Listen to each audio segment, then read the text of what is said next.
High వర్స్ welcome back to my channel. ఈరోజు నేను పూజలో కొట్టిన కొబ్బరికాయతో ఒక మంచి అమృతం లాంటి పాయసం రెసిపీ చూపించబోతున్నానండి. రవ్వ కాంబినేషన్లో ఒకసారి ట్రై చేయండి, అందరికీ కూడా బాగా నచ్చుతుంది. దేవుని అనుగ్రహమే కొబ్బరికాయ రూపంలో మీకు అందినట్లు ఉంటుందండి, అంత టేస్టీగా.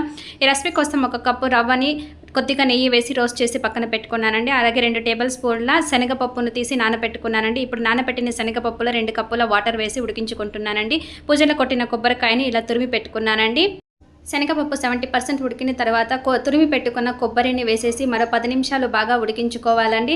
ఇలా 10 నిమిషాలు కొబ్బరి ఉడికిన తర్వాత మనం వేయించుకున్న రవ్వను కొద్దిగా వేసుకుంటూ ఎక్కడ కూడా ఉండలు లేకుండా బాగా కలుపుకోవాలండి. రవ్వ వేసి 5 మినిట్స్ ఉడికిన తర్వాత టేస్ట్కు సరిపడా బెల్లం యాడ్ చేసుకొని 2-3 యాలకులను కూడా వేసేసి బాగా కలుపుకొని చివరగా కొద్దిగా ఉప్పు వేసి కలుపుకొని సర్వ్ చేసుకుంటే ఎంతో టేస్టీగా ఉండే పూజలో కొట్టిన కొబ్బరికాయతో రవ్వ పాయసం రెడీ అయిపోయిందండి.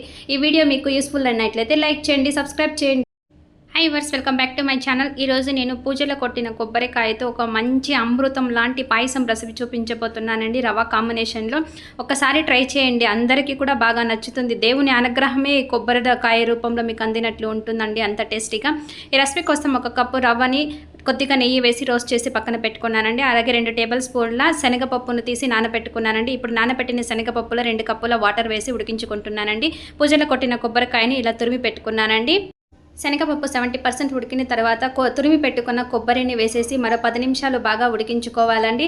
ఇలా 10 నిమిషాలు కొబ్బరి ఉడికిన తర్వాత మనం వేయించుకున్న రవ్వను కొద్దిగా వేసుకుంటూ ఎక్కడ కూడా ఉండలు లేకుండా బాగా కలుపుకోవాలండి. రవ్వ వేసి 5 మినిట్స్ ఉడికిన తర్వాత టేస్ట్కు సరిపడా బెల్లం యాడ్ చేసుకొని 2-3 యాలకులను కూడా వేసేసి బాగా కలుపుకొని చివరగా కొద్దిగా ఉప్పు వేసి కలుపుకొని సర్వ్ చేసుకుంటే ఎంతో టేస్టీగా ఉండే పూజలో కొట్టిన కొబ్బరికాయతో రవ్వ పాయసం రెడీ అయిపోయిందండి.